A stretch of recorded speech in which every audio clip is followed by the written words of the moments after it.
juga malah ketemunya.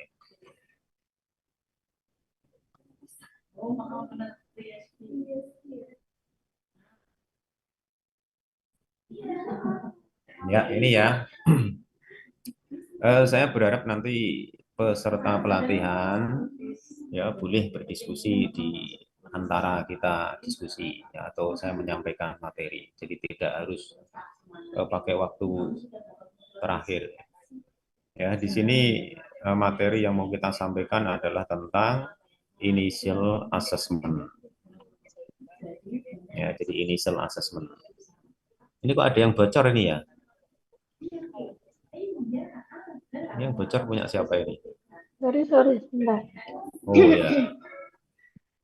Oke ya, jadi tentang initial assessment. Ya, sebelumnya mungkin perkenalkan nama saya. Ya, di tahun yang baru 2025 ini Pak Rodi Hartono memakai nama baru ya. Kalau biasanya panggilannya pakai nama depan, ya sekarang pakai nama yang belakang. Ya. Pak Hartono ya.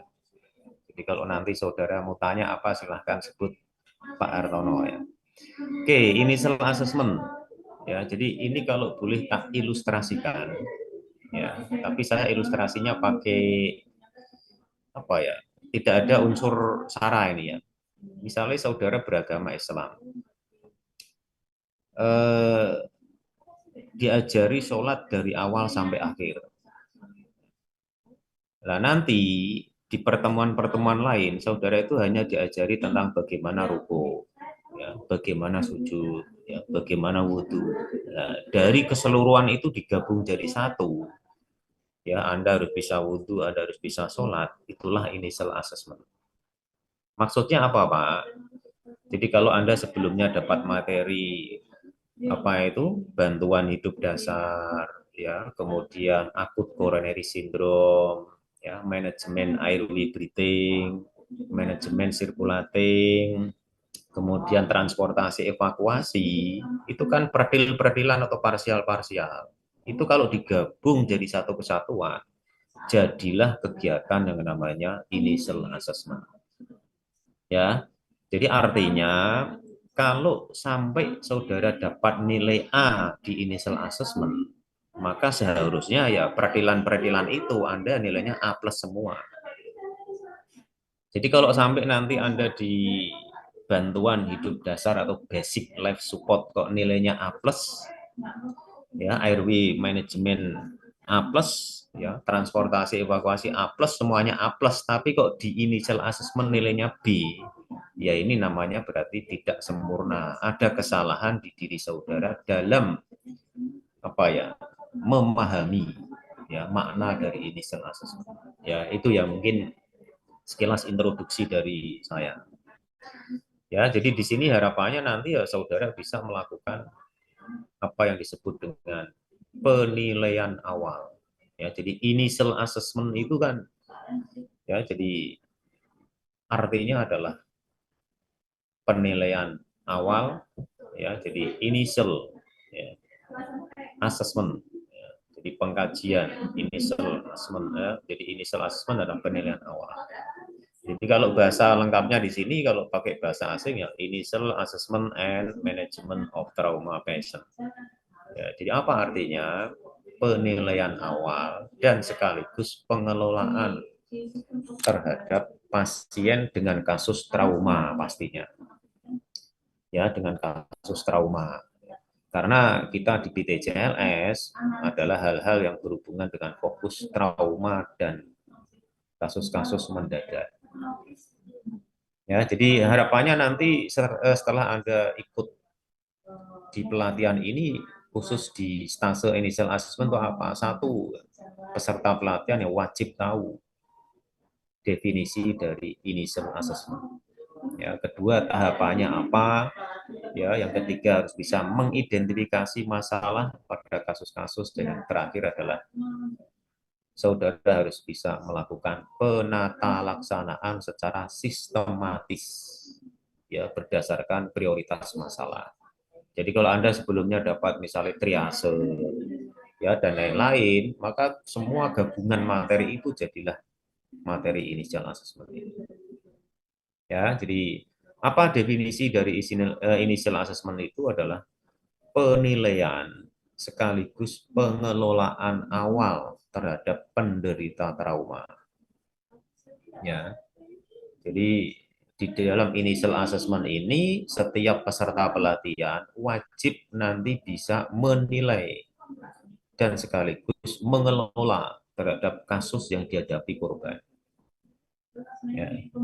Jadi ini adalah merupakan langkah yang digunakan untuk menilai hal yang mengancam nyawa atau mengancam jiwa.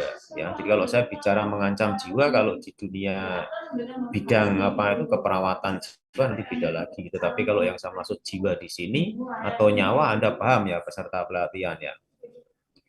Jadi korban yang terancam jiwanya atau terancam nyawanya adalah sesuatu yang berhubungan dengan masalah-masalah airway, breathing, and sirkulasi.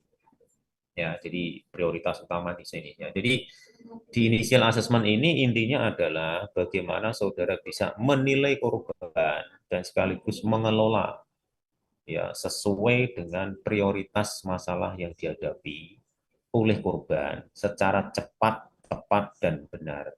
Ya, begitu ya. Oke, ini tak kasih contoh kasusnya. Saudara bayangkan ya, suatu hari ketemu korban ini yang contoh yang paling pinggir sebelah kiri atas ini. Oh, tertusuk pisau di daerah lehernya. Kalau saudara tidak punya kemampuan kompetensi di initial assessment, ya Anda kaji, oh ada pisaunya. Kemudian Anda berpikir logika masyarakat umum, ah cabut saja pisaunya. Ya, ini tindakan cepat, tetapi tidak tepat dan tidak benar. Apa dampak akhirnya? Pasien terancam jiwanya sama dengan bisa mati. Ya. Kemudian di situ contoh lagi, ya. Oh, dari initial assessment ya, nanti saudara temukan korban diceritakan oleh keluarganya di IGD, oh ini tadi jatuh ya.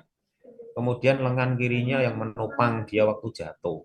Saudara sudah tahu ceritanya dari histori keluarga bahwa lengan kiri yang menopang. Ya, malah saudara yang kaji adalah lengan kanan. Maka ini initial assessment berarti saudara salah besar. Keluarga bilang, oh itu tadi jatuh, ya kepalanya bentur duluan. Ya. Itu di stase apa? Kalau di teori saudara adalah di biomekanik trauma.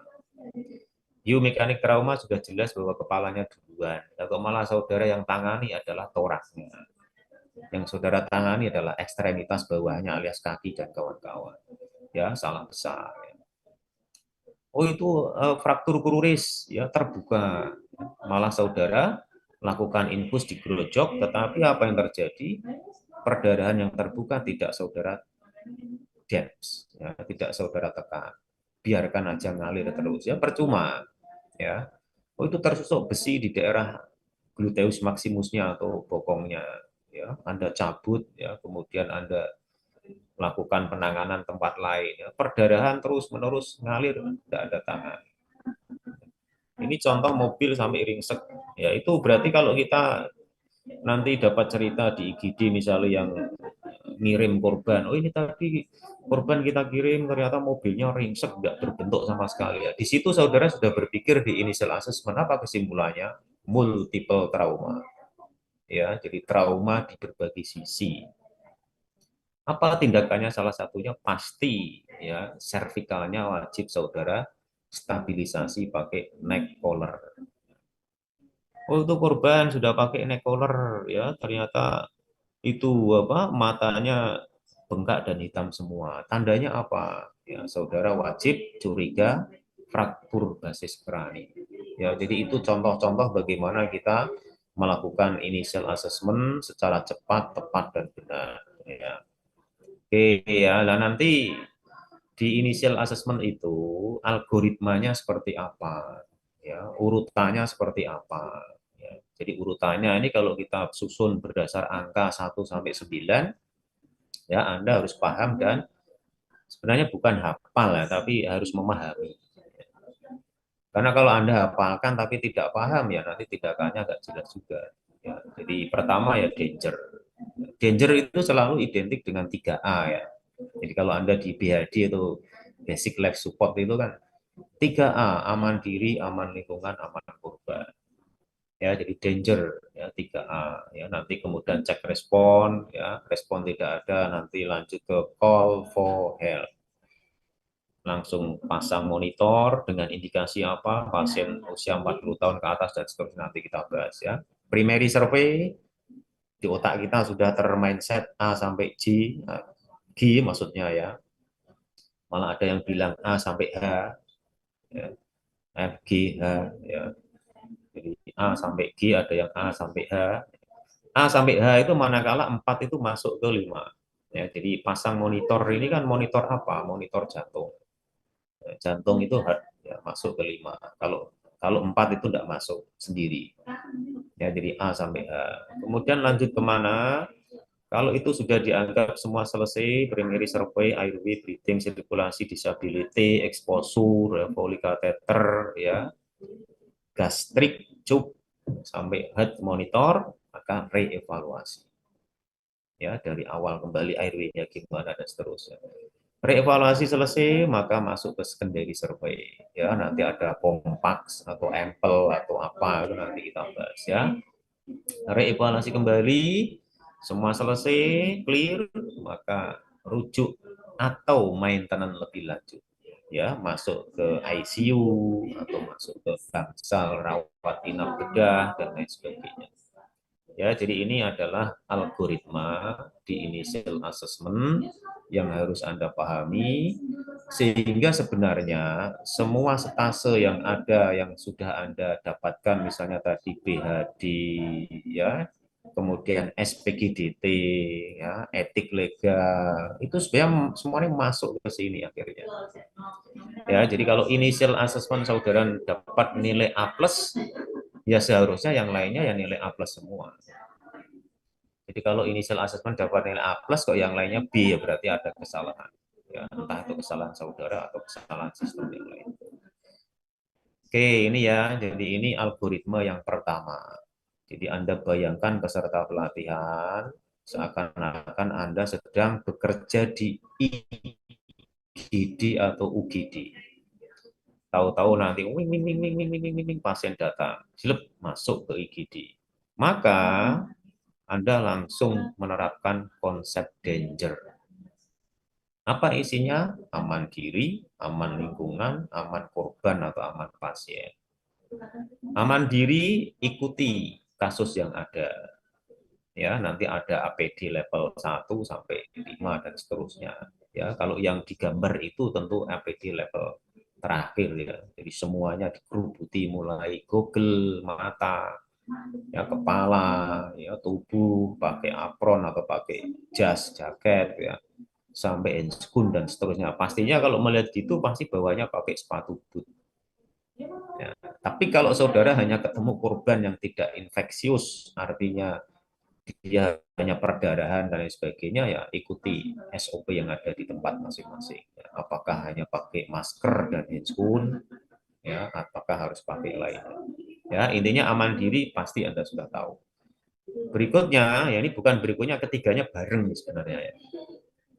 Jadi danger langsung 3A ini clear, dilakukan semua. Korban atau pasien, oh tidak, dia nggak sadar, maka pastikan bed atau troli, ya, trolinya langsung Anda kunci, ya, kanan kiri nanti dipasang penyangga, ya, dan kalau perlu korban nanti bagaimana biar dia tidak jatuh, ya, dari berbagai sisi harus dipertahankan, ya, karena kita konsepnya ini identik di IGD, ya tentu nggak ada hal-hal yang misalnya contoh kalau di pelatihan BTCLS kan seringnya kan aman pasien yang ngasih contoh kan, oh dia sedang ada di bawah tebing yang mau longsor. Nah, kalau karena konsep IGD ya nggak ada lah sih ya. Yang bikin nanti pasien tidak aman ya biasanya adalah potensi dia mau jatuh, ya, atau potensi dia airway, breathing, sirkulasi tidak tertangani dengan baik. Oke ya, jadi aman diri oke, aman pasien atau korban oke, dan aman lingkungan pastinya oke ya. Jadi aman lingkungan kalau di IGD ya saya rasa tidak perlu dibahas ya, karena pasti semuanya sudah aman lah ya. Tapi Anda wajib waspada ya. Jadi misalnya alat-alat yang menggunakan sumber listrik ya jangan sampai kesetrum dan lain sebagainya. Oke ya. Ini algoritma danger sudah, maka berikutnya adalah cek respon korban.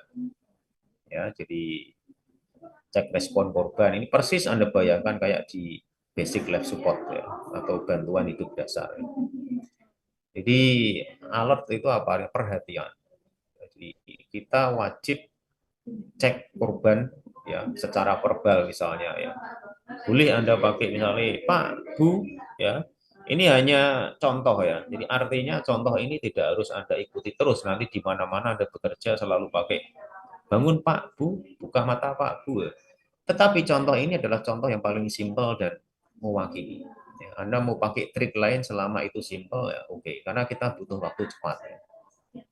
Jadi jangan sampai Anda pakai trik misalnya permisi Ibu ya, mohon sebutkan alamat Ibu ada di mana lah. Ini lama sekali kalau diikuti ya sudah kehilangan sekian detik.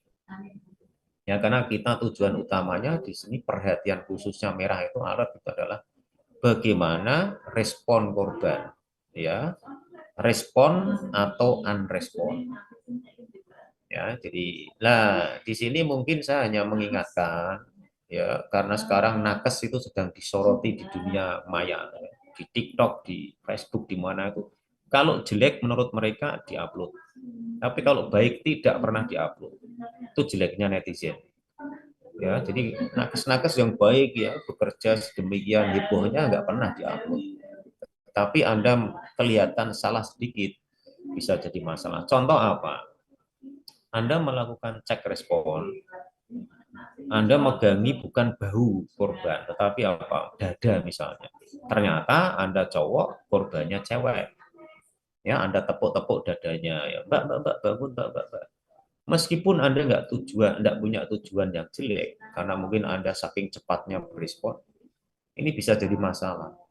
Ya, jadi itu contoh-contoh bagaimana Anda cek respon korban. Ya, mungkin yang objektif dan netral ya, Anda pakai tepuk bahunya. Ya, jadi Mbak, tolong buka mata. Ya, nanti kalau dia bisa berespon, ya oke.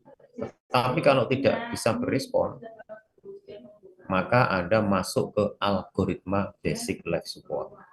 Ya, jadi masih ingat ya, bantuan hidup dasar kalau tidak berespon apa? Cek korban, korban tidak berespon, maka call for help. Call for help maka lanjutkan dengan ya cek nadi, arteri dan lain sebagainya. Lanjut apa? RCP ya dan seterusnya. Tapi kalau ini nanti dia kok ternyata berespon, ya, maka Anda lanjutkan.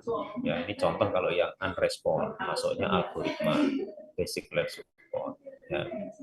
Nah, nanti kalau dia berespon meskipun hanya merintih atau apapun, kalau korbannya ternyata usianya lebih dari 40 tahun, ya, dan kebetulan kok punya riwayat penyakit jantung, atau ada riwayat kesetrum, tersambar petir, listrik, dan lain sebagainya, sebaiknya heart monitor ini Anda langsung pasang. Ya, jadi ingat ya, slide ini berlaku manakala itu yang kotak-kotak putus-putus itu Anda temukan korban di IGD seperti itu. Lupa tahunya dia punya riwayat penyakit jantung gimana? Ya, bisa aja dia nggak sadarkan diri, nanti keluarga langsung ngomong, ini punya riwayat jantung Pak. Ya, tetapi tanpa melihat riwayat jantung, tanpa lihat kesetrum, selama usianya lebih dari 40 tahun, maka sebaiknya heart monitor langsung Anda pasang. Ya, karena usia-usia di atas 40 tahun punya potensi gangguan pada ventricle atau jantungnya, alias bisa-bisa nanti dia datang ke IGD dengan serangan jantung. Atau mungkin sebutan kerennya adalah akut coronary syndrome. Begitu ya. Jadi di initial assessment ini Anda bisa memahami ya. Jadi heart monitor manakala diletakkan di depan itu dengan indikasi itu. Manakala dia diletakkan di primary survey berarti nggak ada indikasi itu. Ya, jadi ini hal yang tidak perlu Anda perdebatkan misalnya, Pak, saya pengen heart monitor masuk ke primary survey ya silakan. Tapi pastikan kalau dia memang punya hal-hal yang kritis di jantung, ya sebaiknya Anda pasang. Ya, nah sudah tadi ya. Jadi danger, cek respon, ya, kemudian heart monitor. Nah, kita masuk ke tahap primary survey.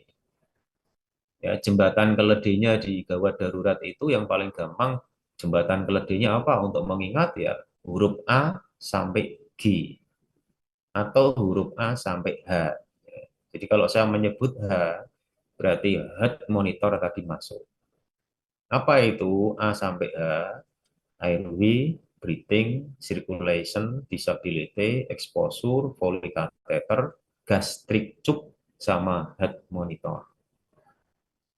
Semua Anda jalankan dengan cepat, maka reevaluasi. Nah, di sini saya ingin menyampaikan ke saudara bagaimana trik agar saudara terlihat sebagai nakes yang memang profesional dan cekatan. Di otak saudara harus selalu terpatri. Setiap airway, maka pastikan selalu kontrol servikal. Tindakannya paling cepat itu. Setiap breathing, ya, tanpa diperintah, saudara langsung kontrol ventilasi. Setiap circulation, saudara langsung kontrol perdarahan. Ya, jadi itu tindakan kalau misalnya suatu hari Anda kebetulan jadi nakes di rumah sakit X atau mana nanti ada lomba tentang gawat darurat, ya. Kalau pengen dapat nilai mungkin lebih cepat ya, airway langsung servikal, breathing langsung ventilasi, sirkulasi langsung perdarahan. Ya, disability exposure ini bisa nanti sambil jalan. Ya, jadi ini primary survey yang harus saudara jalani pada saat melakukan initial assessment, sehingga apa yang saya sampaikan di depan tadi cukup real bahwa materi initial assessment ini adalah materi yang memang semua fase yang saudara dapatkan entah mulai hari kemarin sampai hari ini atau besok, teorinya termasuk prakteknya adalah semua ada di sini. Ya, jadi kalau kemarin Anda dapat SPGDT, ya, kemudian dapat ethical legal aspek, ya, dapat apa itu airway breathing management, disability management, ya, dan seterusnya. Ternyata apa? Semuanya ada di dalam initial assessment.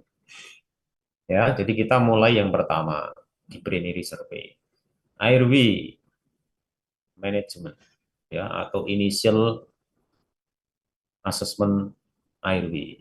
Apa yang dilakukan ya, saudara kembali ke teori yang mungkin sudah didapatkan oleh trainer sebelumnya di airway breathing management. Ya, jadi airway itu kan jalan nafas. Ya.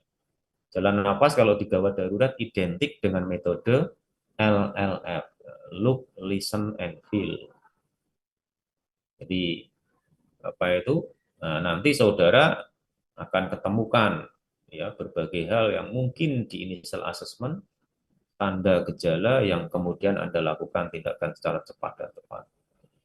Ya, ini di airway. Ya, jadi airway. Jadi pertama kali di airway itu di otak saudara sudah langsung ini ya, bahwa setiap airway maka saya harus lakukan kontrol cervical. Ya, kontrol cervical nanti bisa manual, bisa pakai alat. Ya, yang pakai alat contohnya apa? Ya, satu yang namanya neck collar. Ya, yang kedua yang canggih lagi yang namanya head immobilizer. Ya, jadi neck collar kemudian head immobilizer. Pak, kedua-duanya nggak ada, maka kontrol manual. Ya, kontrol manualnya gimana? Ya bisa pakai head tilt, chin lift, jaw thrust, ya. Atau saudara pakai ya jadi ekstremitas lengan saudara kanan kiri menyusuri apa ya, mengapit leher dan kepala korban ada di atasnya.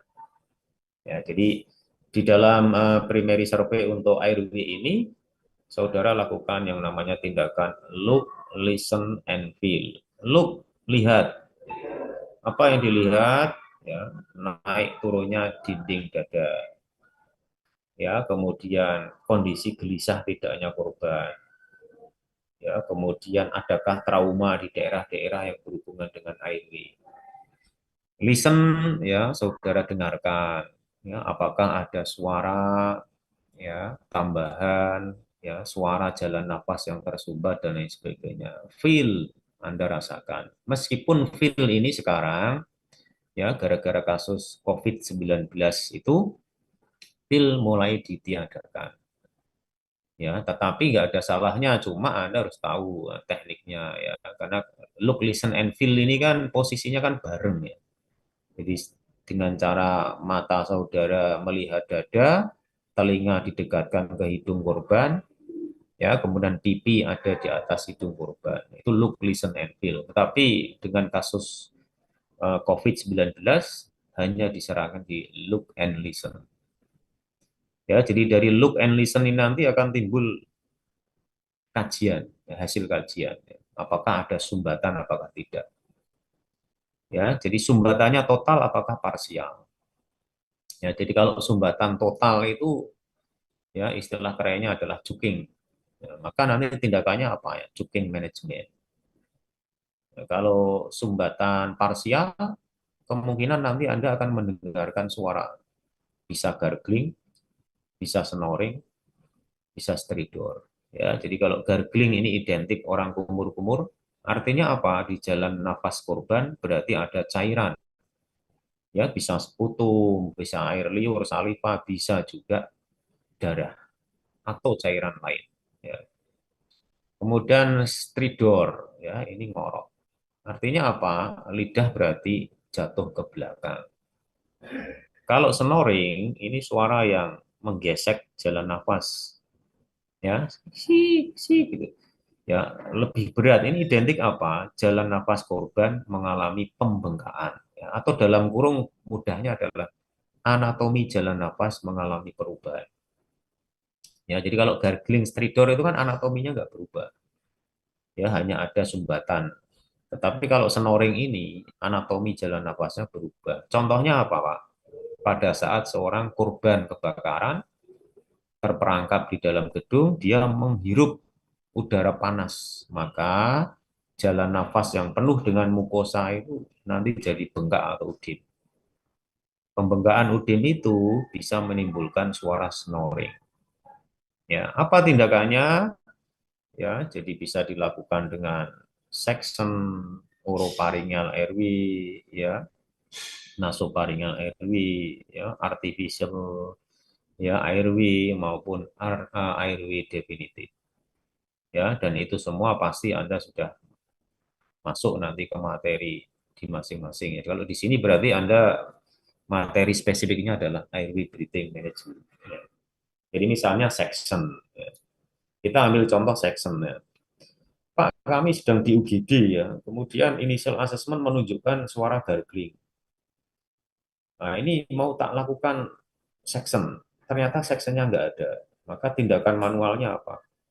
Ya, berarti Anda lakukan yang namanya tindakan lock roll. Nah, tindakan lock roll padahal dia sedang mengalami trauma servikal atau fraktur servikal. Maka wajib saudara melakukan lock roll dengan tim, setidaknya ada 3 orang ya, yang menstabilisasi leher, daerah torak, kemudian daerah paha dan ekstremitas perut. Ya, jadi jangan sekali-kali Anda lakukan lock roll, tetapi leher korban tidak stabil. Ya, bukannya saudara menghilangkan cairan di jalan nafas, tetapi saudara malah membunuh korban lebih lanjut. Ya, itu ya. Jadi itu contoh section. Ya. Kemudian eh, kalau sumbatan jalan nafasnya total, tindakannya apa ya? Cupping manajemen. Contohnya yang mungkin Anda nggak asing lagi ya, yang namanya Heimlich maneuver. Ya, kemudian chest thrust, ya, abdominal thrust, ya, atau back blue and slap, ya. Jadi back slap, ya. Back blue and back slap. Apa itu dada bayi?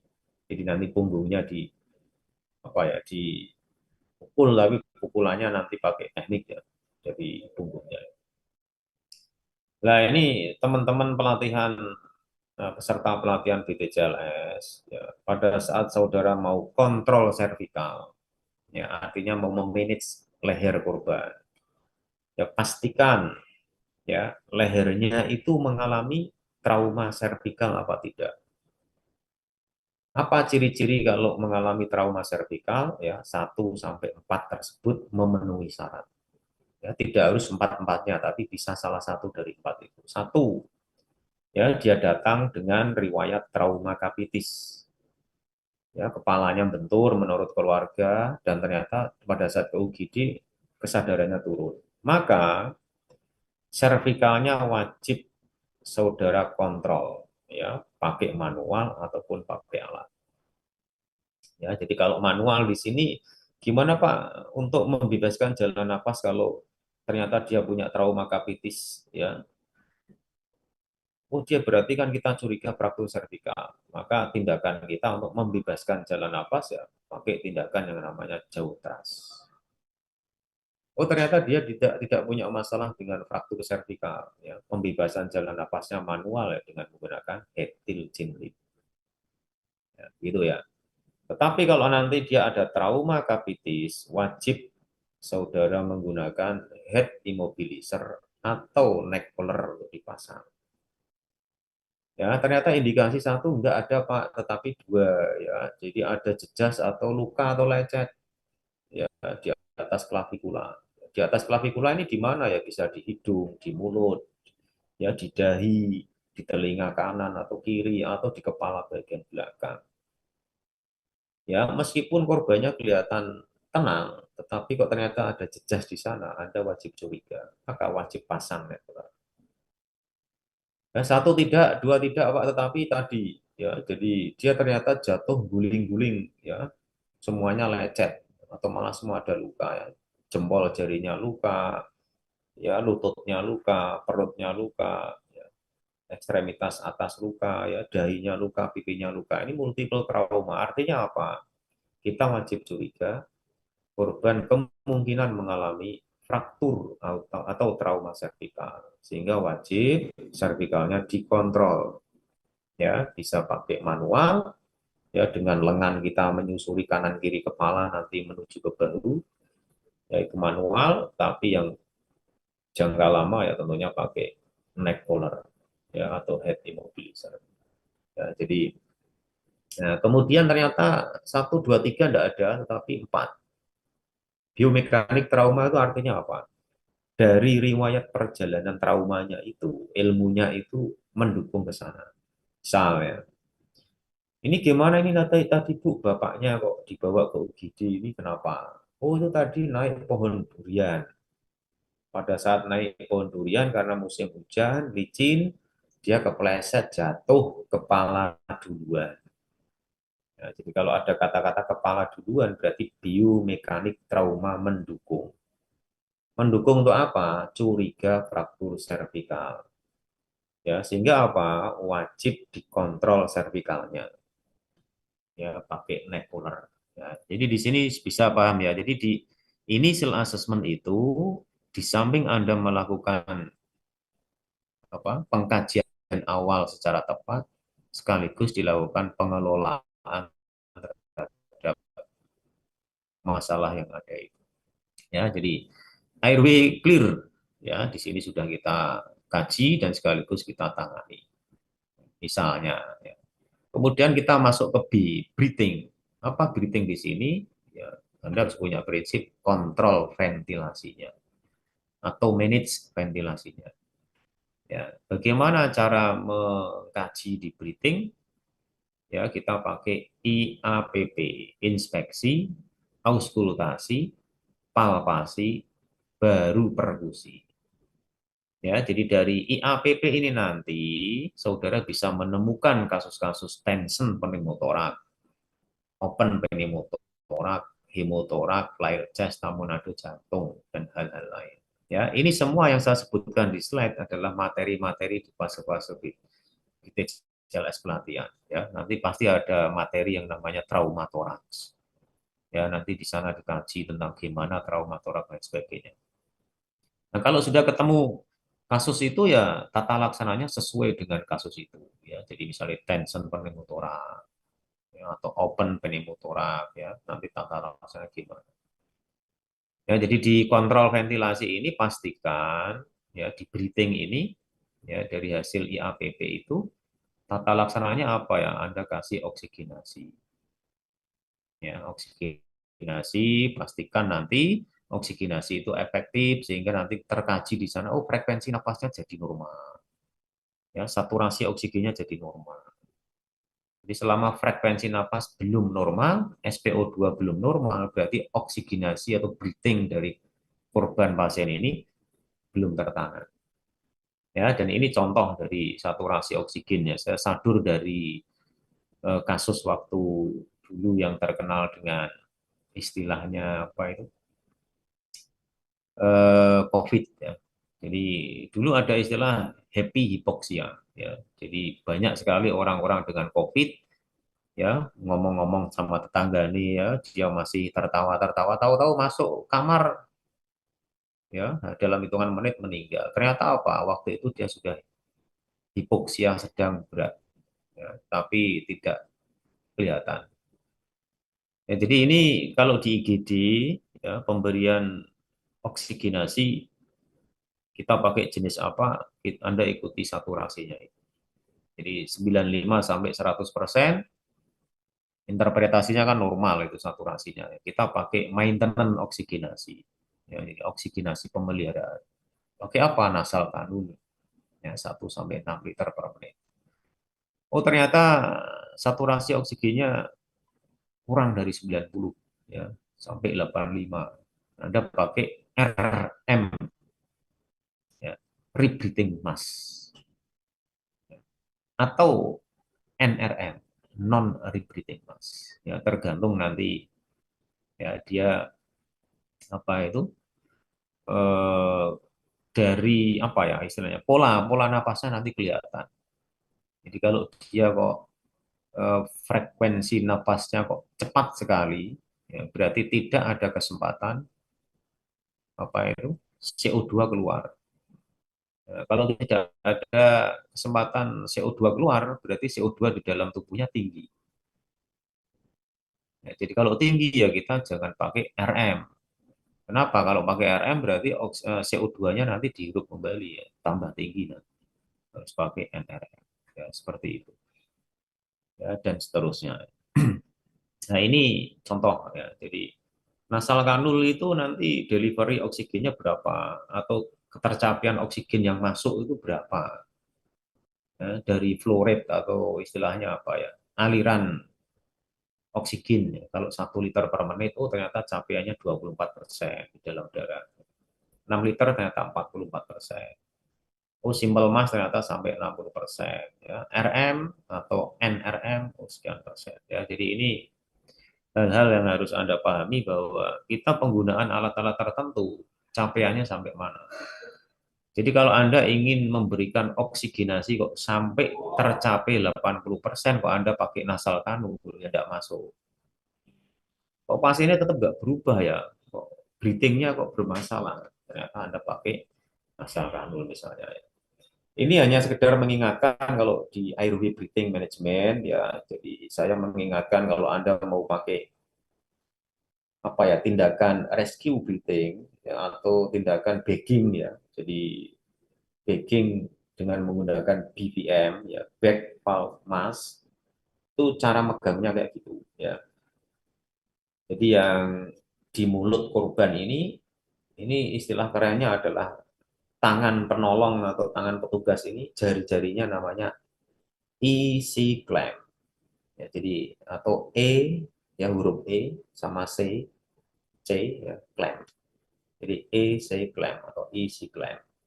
Jadi kayak huruf E sama C kan itu kan.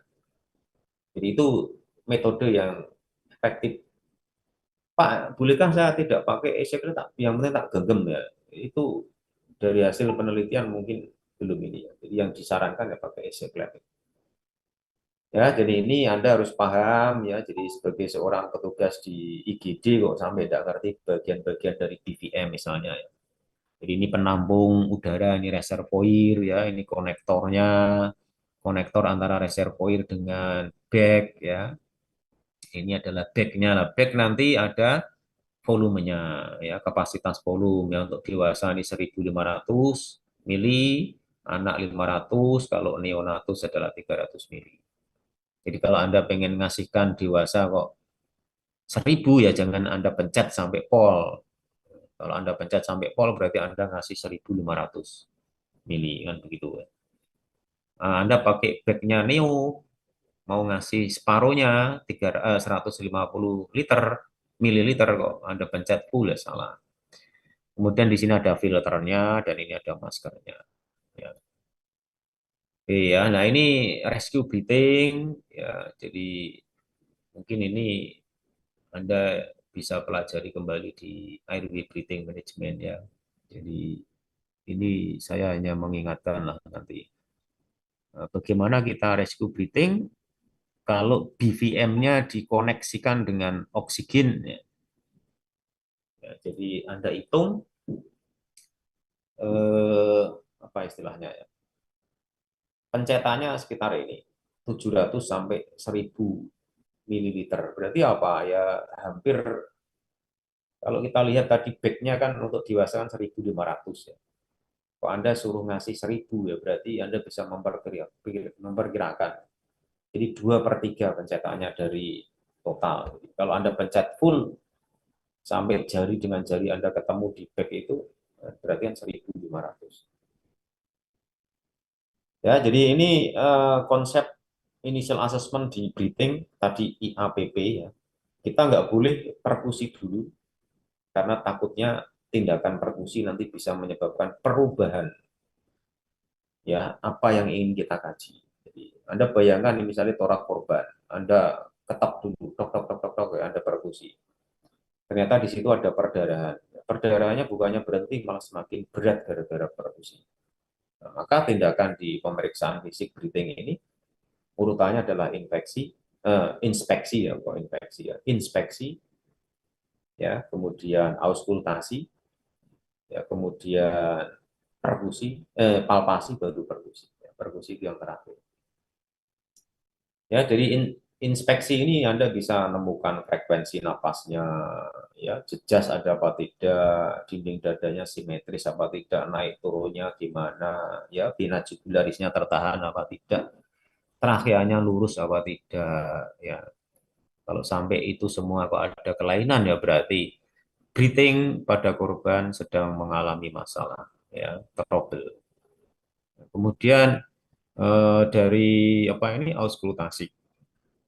Dari auskultasi nanti bagaimana suaranya, apakah vesikuler, ya, ataukah tidak, ya, suara nafasnya turun, ya, ataukah hilang. Jadi nanti kan ada suara vesikuler, bronkovesikuler, ya, dan seterusnya. Kemudian kalau dari perkusi, ya, Anda bisa temukan nanti suara sonor, hipersonor, redup, ya, atau dunas dan sebagainya. Ya, jadi gimana cara kita IAPP dimulai dari tempat yang menurut kita yang sehat. Ya, jadi yang sehat dulu baru nanti ke arah yang sakit. Ya, begitu ya. Jadi ini sampai jam berapa ini nanti ya? 10.30 ya. Oke ya, lanjut ya. Eh, kemudian ini palpasi ya. Jadi palpasi itu nanti Anda akan temukan ya. Jadi istilahnya kalau di gawat darurat traumatik itu krepitasi. Gravitasi itu apa, Pak? Yaitu kayak apa ya? Kalau Anda bayangkan kemeretak gitu loh. Jadi suara benda yang retak. Jadi bisa bayangkan ya, benda yang retak kemudian Anda pegang-pegang tetapi Anda nggak melihat secara langsung. Kan nanti kayak ini ya, tidak stabil itu lantainya. Ya, pecah-pecah. Gravitasi. Ya, retak-retak lah. Ya, jadi di sini nanti ya kita cek bagaimana klavikulanya, ya, costenya, sternumnya, adakah fraktur dan lain sebagainya. Nah, tindakan nanti di breathing, ya, kalau manakala ada problemnya, ya misalnya tension pneumotoraks, ya maka tindakan life savingnya adalah needle thoracocentesis. Ya. Kemudian kalau open pneumotoraks, ya pakai yang namanya occlusive dressing, atau istilah mudahnya adalah balut 3 sisi. Hemotoraks, ya, kita cek ya dia shock apa tidak. Ya, karena hemotoraks ini kan perdarahan di dalam rongga toraks. Ya, jadi kalau dia shock, ya kita lakukan resusitasi. Resusitasi apa maksudnya? Cairan. Ya, jadi resusitasi cairan itu maksud di sini. Ya, kemudian kalau flail chest ya berikan posisi nyaman. Ya, ini tindakan-tindakan life saving ini tindakan pertama ya untuk menyelamatkan kehidupan. Ya, tampunan ada jantung kalau life saving pertamanya nggak ada, langsung masuk ke tindakan definitif. Apa dia perikardiosintesis ya dan seterusnya di situ. Jadi nanti Anda jangan terbingungkan antara chest tube dengan WSD. Ya, jadi water seal drainase. Ya, jadi kalau chest tube itu hanya semacam selang yang dimasukkan ke rongga dada ya dalam rangka untuk mengeluarkan cairan atau udara. Tapi kalau WSD water seal drainase ada kata-kata seal. Artinya apa? Jadi cup atau selang itu ditahan oleh air ya jadi water cell drainase. Artinya apa? Jadi di WSD itu nanti ada tindakan nyedot cairan tetapi nanti udara tidak bisa balik atau terperangkap tidak akan masuk ke toraks yaitu WSD ya. Oke ya ini tindakan di breathing management ya. Nah tadi di primary survey kan airway sudah ya kemudian breathingnya sudah ya, sekarang kita masuk ke yang ketiga yang namanya circulation management ya. Circulation ini meliputi atas cairan plus perdarahan. Jadi tindakannya apa yang paling cepat ya kontrol perdarahan itu sama cek tanda-tanda shock. Jadi tanda-tanda shock itu yang paling gampang apa? Ya peserta pelatihan wajib tahu. Tanda paling cepat nanti ada pasien atau korban masuk IGD, maka silakan Anda cek akral ya ekstremitas bawah ya ujung-ujung jari kaki pada korban. Ya Anda pegang kok dia dingin, ya, kemungkinan ini dia punya tanda-tanda masuk ke wilayah shock. Ya, jadi istilahnya adalah akral dingin. Tetapi tanda pastinya adalah mean arterial pressure kurang dari 50 mm hidradegiro. Ya, jadi kurang dari 50 mmHg. Itu tanda pasti. Jadi tapi tanda yang paling cepat untuk apa istilahnya survei secara superficial ya tadi akral dingin. Tahu akral dingin ternyata kok dia ada tanda-tanda perdarahan ya, kita wajib mempunyai niat untuk keluar. Ini tanda-tanda shock. Apa yang dilakukan ya? Lakukan resusitasi cairan dengan apa? Infus 2 jalur. Ya, jadi peserta pelatihan bisa membayangkan ya. Jadi nanti kalau Anda mulai masuk ke praktika demonstrasi ya di penilaian initial assessment itu ya nanti korban di apa istilahnya didemukan sedemikian nanti akan dihias ya. Nanti ada luka di sini di sini. Ya, Anda lakukan algoritma initial assessment sesuai yang tadi sudah saya jelaskan ya. Mulai dari awal sampai nanti akhir di secondary survey sampai ke rujukan. Ya, jadi bisa bayangkan ya. Jadi pada saat kita masuk ke primary survey yang C atau circulation ini, cek tanda-tanda shock dan kontrol perdarahan. Tanda shock apa tadi? Yang paling mudah adalah akral dingin. Tanda pastinya apa? MAP kurang dari 50 mmHg. Tindakannya apa? Langsung Anda sebagai tim komando misalnya ngomong ke temannya. Lakukan infus 2 jalur. Ya, plus cross match. Cross match itu cross itu silang, match itu memasangkan. Jadi istilah kerennya kalau di dunia profesi teman saudara yang lainnya di bank darah itu dia adalah mencocokkan antara darah korban dengan darah nanti pendonor. Ya, cocok apa tidak? Kalau nggak cocok diberikan ya mati nanti ya. Jadi Maaf, istilahnya, waktu tinggal 5 menit, Pak Rodi. waduh, tahu-tahu tinggal 5 menit ya. Ya, ini baru sampai C ternyata ya. Oke lah ya, lanjut. Ya, kalau begitu ya. Jadi nanti ada kontrol perdarahan ya, mulai dari direct pressure. Bayangan saya itu sampai jam 11 ya, bukan ya? Bukan ya. Jadi sampai jam 11 10.30 ya. Oke lah. Oke, lanjut ya nanti disability ya. Ini Anda tahu, disability ini adalah cek respon kesadaran ya. Jadi nanti pakai GCS Anda sudah paham. Nah, lateralisasi ini saya hanya ingin menjelaskan sedikit ya. Artinya apa?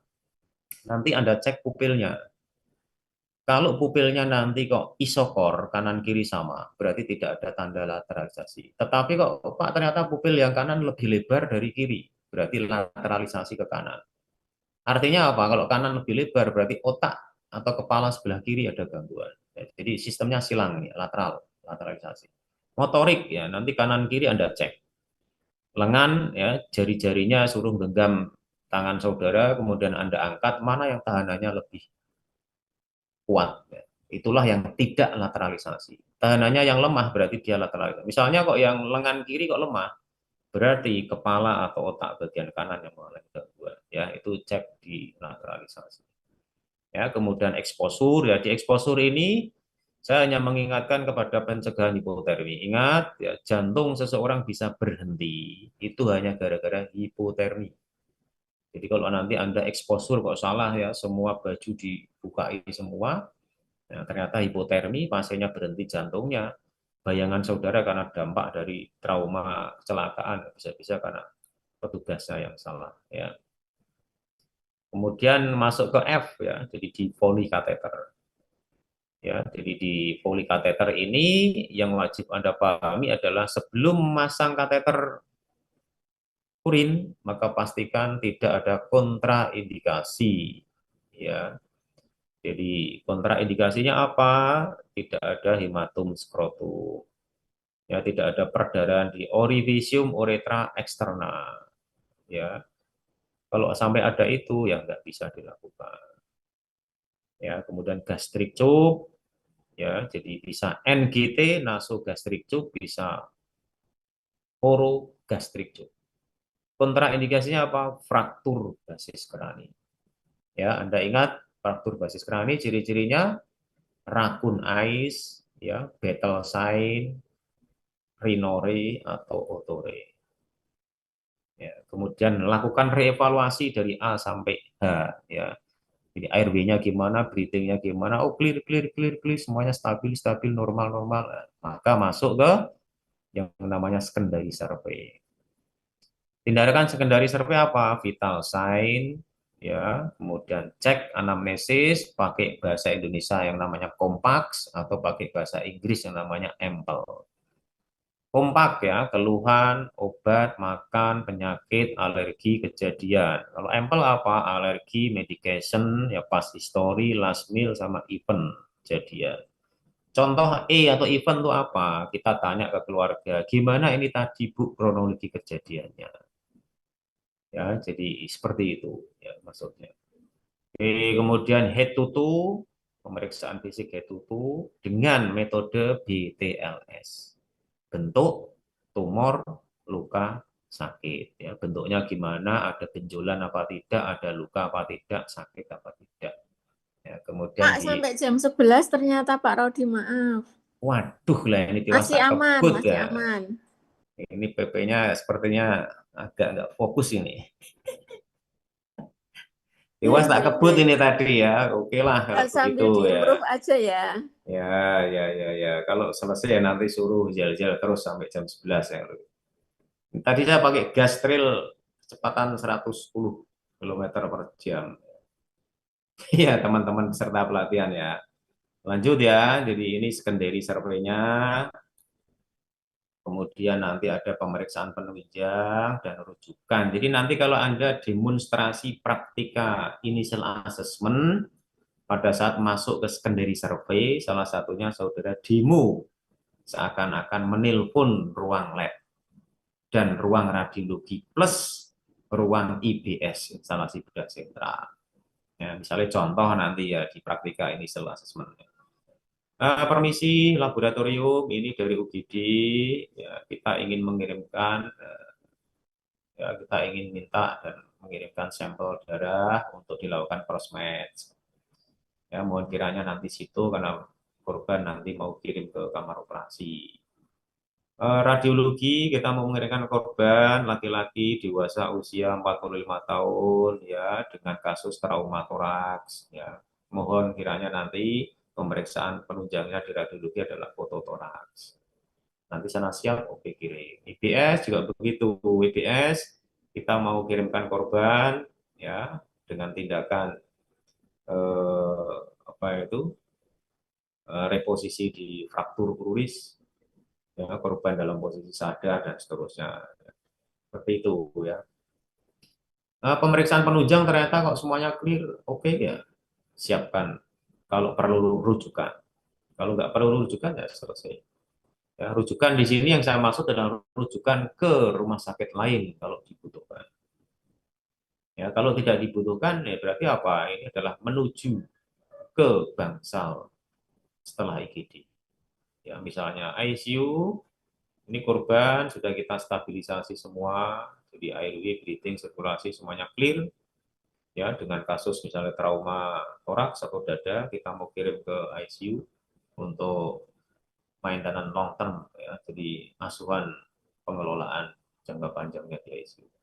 Korban nanti butuh ini. ICU oke, sudah selesai ya. Itu ya, jadi itu di initial assessment teman-teman peserta pelatihan. Ya. Jadi Anda sudah punya bayangan ya. Jadi pada saat nanti tindakan initial assessment itu adalah semua gabungan teori-teori yang Anda dapatkan selama teori di BPJS. Ya, jadi mulai airway, breathing, sirkulasi, disability, exposure, Foley catheter, ya, gastric tube, heart monitor, ya, sampai nanti ke secondary survey. Ya, nah ini contoh, tak kasih contoh ya. Misalnya ya, Anda ditanya, ini kan semacam apa ya evaluasi dari trainer. Apa saja indikasi pemasangan cervical collar? Coba ini peserta pelatihan adakah yang bisa menjawab? Jadi nanti Izin korup Pak. ya oke Mas apa ini? Bagus. Nah, yuk.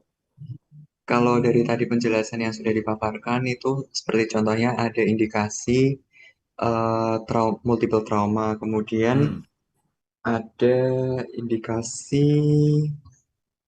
ini Bapak penurunan kesadaran dengan riwayat oke. trauma tadi. Oke. Itu. Terima Oke. kasih. Oke. Jangan ditutup dulu. Nah, misalnya ini korban datang ternyata hidungnya itu lecet. Menurutmu dipasang cervical collar apa enggak? Semuanya mulus, ujung kepala sampai kaki mulus semua, tetapi ujung hidungnya lecet. Menurutmu dipasangin cervical collar apa enggak? Ujung hidung ya Bapak. Ada lecetnya.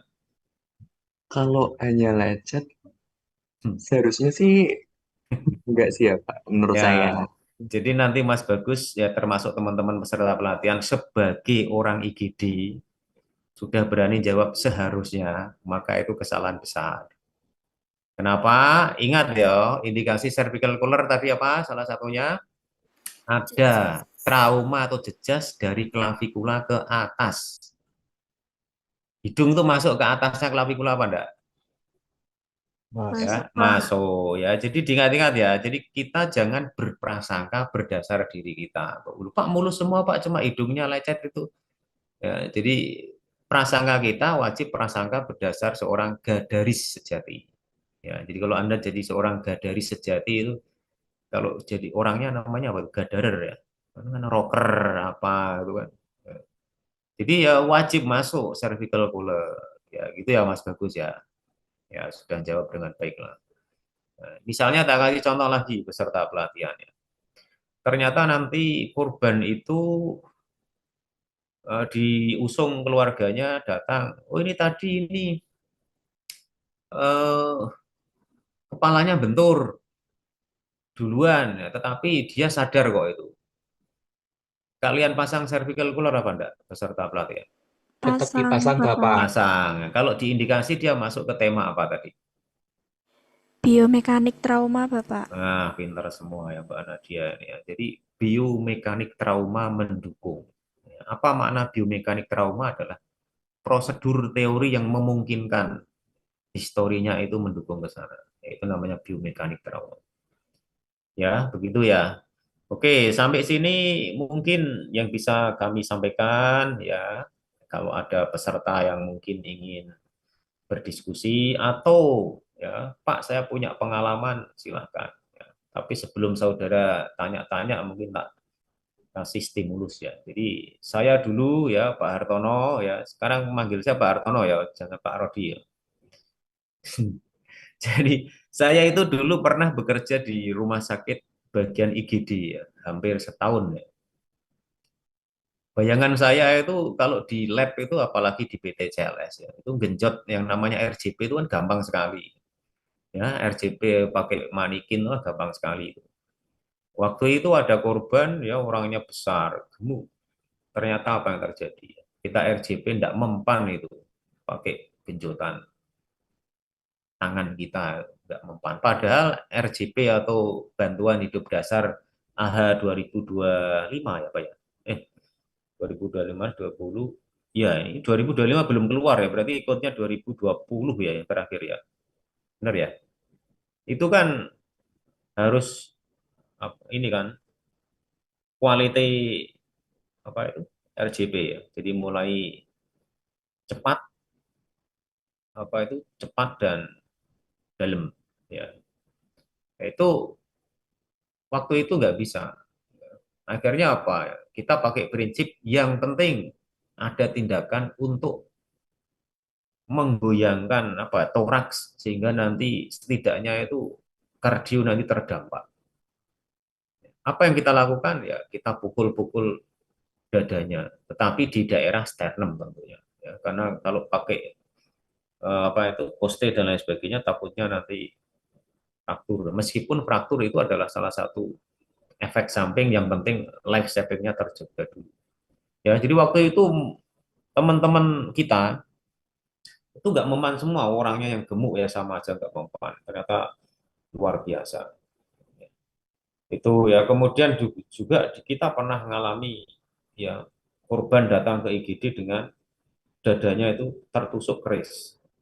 Benar itu ya. Jadi saya melihat orang tertusuk keris itu biasanya di sinetron ya, di film-film. Kalau zaman dulu saya kecil itu ketoprak namanya. Itu kan cuma film-filman. Ya. Itu baru lihat orang tertusuk keris itu ya di IGD waktu bekerja itu. Ya, jadi benar-benar real tertusuk keris dan sudah dalam posisi meninggal dunia. Jadi meskipun meninggal dunia, tindakan kita nggak boleh langsung dicabut kerisnya itu. Karena nanti bisa saja, ya, karena korban kalau sudah meninggal kan life saving kita nggak perlu. Ya. Bisa aja nanti kepolisian akan melihat atau mempelajari kronologi dan lain sebagainya dari kasus itu. Ya, jadi artinya tindakan-tindakan kita di initial assessment, ya pastikan saudara prosedural, cepat, tepat, dan benar. Itu contohnya. Sampai sini adakah yang mau ditanyakan teman-teman? Atau mungkin saya kembalikan ke Ibu PP. Ibu PP, mana Ibu PP-nya ini? Ibu PP. Ibu PP-nya malah hilang ini ya.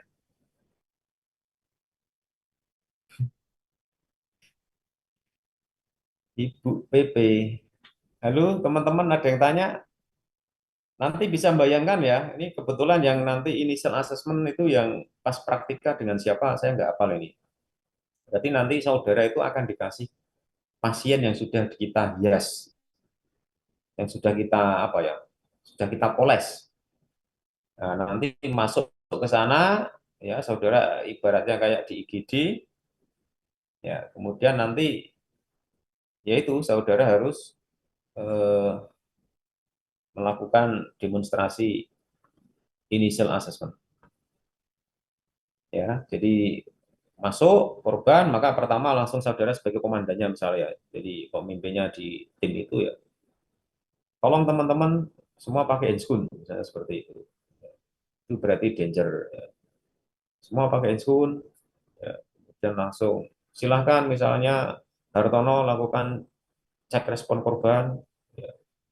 Kemudian Siti tolong pasang monitor, head monitor, ya.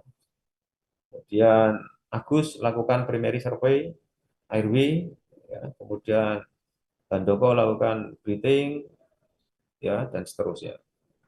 Ya, sambil pengkajian initial ya, assessment, maka saudara sebagai komandannya nanti juga ngomong. Ya, karena nanti dari tim kan ngomong misalnya, airway ternyata ada suara gargling, ya, maka Anda sebagai komandannya langsung ngomong, Siti tolong lakukan section.